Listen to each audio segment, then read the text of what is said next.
Okay, let's read. Law 14. Pose as a friend, work as a spy. Just meant knowing about your rival is critical. Use spies to gather valuable information that will keep you a step ahead. Better still, play the spy yourself. In polite social encounters, learn to probe. Ask indirect questions to get people to reveal their weaknesses and intentions. There is no occasion that is not an opportunity for artful spying. Observance of the law. Joseph Dubin was undoubtedly the greatest art dealer of his time. From 1904 to 1940, he almost single-handedly monopolized America's millionaires' art collecting market, but one prize plum eluded him. The industrialist Andrew Mellon, before he died, Dubin was determined to make Mellon Mellon a client. Dubin's friend said this was an impossible dream. Mellon was a stiff, taciturn man. The stories he had heard about the congenial, talkative Dubin rubbed him the wrong way. He had made it clear he had no desire to meet the man. Yet Dubin told his doubting friends, not only will Mellon buy from me, but he will buy only from me. For several years he tracked his prey, learning the man's habits, tastes, phobias. To do this, he secretly put several of Mellon's staff on his own payroll, worming valuable information out of them. By the time he moved into action, he knew Mellon about as well as Mellon's wife did. In 1921, Mellon was visiting London and staying in a palatial suite on the third floor of Claridge's Hotel. Dubin booked himself into the suite just below Mellon's. On the second floor, he had arranged for his valet to befriend Mellon's valet, and on the fateful day he had chosen to make his move, Mellon's valet told Dubin's valet, who told Dubin that he had just helped Mellon on with his overcoat and that the industrialist was making his way down the corridor to ring for the lift. Dubin's valet hurriedly helped Dubin with his own overcoat. Seconds later, Dubin entered the lift, and lo and behold, there was Mellon. "How do you do, Mr. Mellon?" said Dubin, introducing himself. "I am on my way to the National Gallery to look at some pictures." How uncanny, that was precisely where Mellon was headed. And so Dubin was able to accompany his prey to the one location that would ensure his success. He knew Mellon's taste inside and out. And while the two men wandered through the museum, he dazzled the magnate with his knowledge. Once again, quite uncannily, they seemed to have remarkably similar tastes. Mellon was pleasantly surprised. This was not the Dubin he had expected. The man was charming and agreeable, and clearly had exquisite taste. When they returned to New York, Mellon visited Dubin's exclusive gallery and fell in love with the collection. Everything, surprisingly enough, seemed to be precisely the kind of work he wanted to collect. For the rest of his life, he was Dubin's best and most generous client. Interpretation. A man as ambitious and competitive as Joseph Dubin left nothing to chance. What's the point of winging it, of just hoping you may be able to charm this and that client? It's like shooting ducks blindfolded. Arm yourself with a little knowledge and your aim improves. Mellon was the most spectacular of Dubin's sketches, but he spied on many a millionaire by secretly putting members of his client's household staffs on his own payroll. He would gain constant access to valuable information about their masters coming and going, changes in taste, and other such tidbits of information, and that would put him a step ahead. A rival of Dubin's who wanted to make Henry Frigga Klein noticed that whenever he visited the wealthy New York, Dubin was there for him. As if he had a sixth sense to other dealers, Dubin seemed to be everywhere and to know everything before they did. His powers discouraged and disheartened them until many simply gave up going after the wealthy clients who could make a dealer rich. Such is the power of artful spying. It makes you seem all-powerful, clairvoyant. Your knowledge of your mark can also make you seem charming. So well can you anticipate his desires. No one sees the source of your power, and what they cannot see, they cannot fight. Rulers see through spies as cows through smell, Brahmins through scriptures, and the rest of the people through their normal eyes. Kautilya, Indian philosopher, 3rd century BC. Keys to power.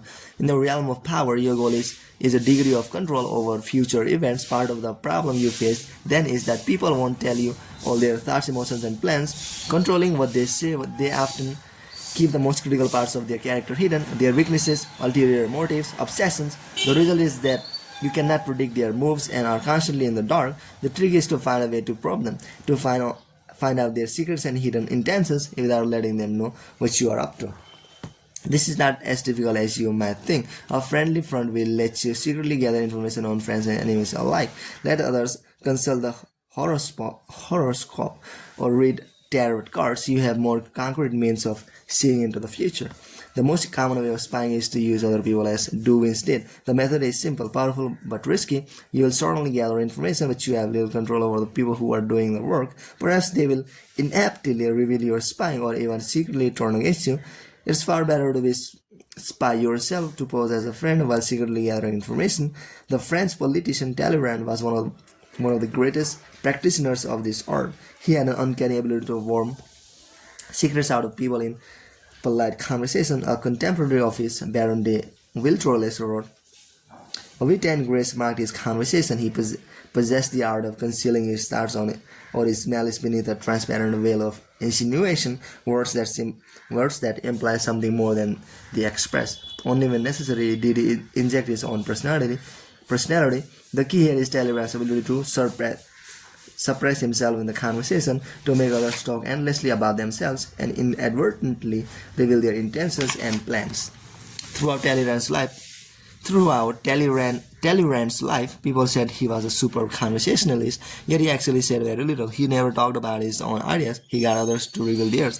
He would organize friendly games of charades for foreign diplomats, social gatherings where, however, he would carefully weigh their words, cajole confidences out of them, and gather information invaluable to his work as French foreign minister at the Congress of Vienna 1814-1815. He did his spying in other ways. He would blurt out what seemed to be a secret, actually something he had made up, then watch his listeners' reactions. He might tell a gathering of diplomats, for instance, that a reliable source had revealed to him that the Czar of Russia was planning to arrest his top generals for treason. By watching the diplomats' reaction to this made-up story, he would know which ones were most excited by the weakening of the Russian army. Perhaps their government had designs on Russia. As Baron von Stellen said, "Monsieur Talleyrand fires a pistol into the air to see who will jump out of the window." During social gatherings and innocuous encounters, pay attention. This is when people's guards are down. By suppressing your own personality, you can make them reveal things. The brilliance of the maneuver is that they will mistake your interest in them for friendship, so that you are not only learned, you make allies. Nevertheless, you should practice this tactic with caution and care. If people begin to suspect you are worming secrets out of them under the cover of conversation, they will secretly avoid you. Emphasize friendly chatter, not valuable information. Your search for gems of information cannot be too obvious, or your probing questions will reveal more about yourself and your intention than about the information you hope to find. A trick to try in spying comes from La Rochefoucauld, who wrote, "Sincerity is found in very few men and is often the cleverest of rushes, one in sincere in order to draw out the confidence and secrets of the other.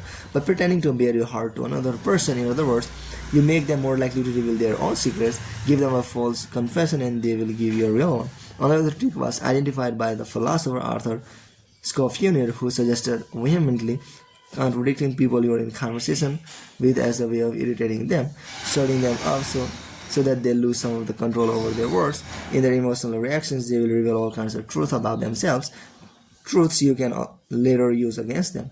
Another method of indirect spying is to test people, to lay little traps that make them reveal things about themselves. Chororos II, a notoriously clever 17th century king of the Persians, had many ways of seeing through his subjects without raising suspicion. If he noticed, for instance, the two of his courtiers had become particularly friendly, he would call one of them aside and say he had information that the other was a traitor and would soon be killed. The king would tell the courtiers he trusted him more than anyone and that he must keep this information secret. Then he would watch the two men carefully.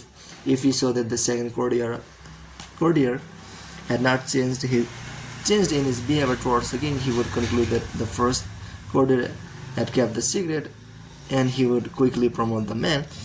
Later talking him aside to confess, "I meant to kill your friend because because of certain information that had reached me, but when I investigated the matter, I found it was untrue. If, on the other hand, the second courtier started to avoid the king, acting aloof and tense, Chaucer would know that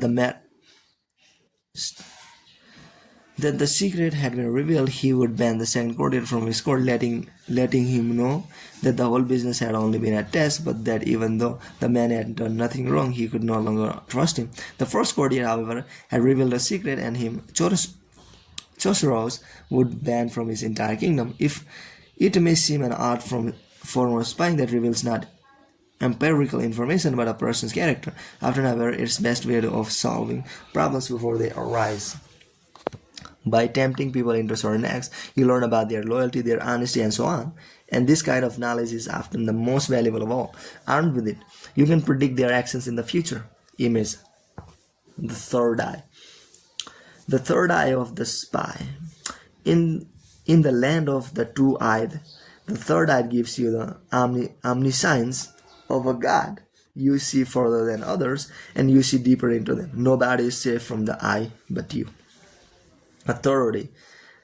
Now the reason a brilliant sovereign and a wise general conquer the enemy whenever they move, and their achievements surpass those of ordinary men, is their foreknowledge of the enemy situation. The foreknowledge cannot be elicited from spirits, nor from gods, nor by an analogy with past events, nor by astrological calculations. It must be obtained from men who know the enemy situation from spies. Sun Tzu, The Art of War, 4th century BC. Reversal. Information is critical to power. But just as you spy on other people, you must be prepared for them to spy on you. One of the most potent weapons in the battle for information then is giving out false information. As Winston Churchill said, truth is so precious that she should always be attended by a bodyguard of lights. You must surround yourself with such a bodyguard so that your truth cannot be penetrated. By planting the information of your choice, you can control the game. In 1944, the Nazis' rocket bomb attack on London suddenly escalated over the 2000s. V1 flying bomb fell on the city, killing more than 5,000 people and wounding many more. Somehow, however, the Germans constantly missed their targets. Bombs that were intended for Tower Bridge or Piccadilly would fall well short of the city, landing in the less populated suburbs. This was because in fixing their targets, the Germans relied on secret agents they had planted in England. They did not know that these agents had been discovered, and that in their place English control agents were feeding them subtly deceptive information. The bombs would hit farther and farther from their targets every time they fell. By the end of the campaign, they were landing on cows in the country. By feeding people wrong information, then you gain a potent advantage. While spying gives you a third eye, this information puts out one of your enemy's eyes. A Cyclops, he always misses the target. A Cyclops always misses the target. Okay, so that's it. Bye.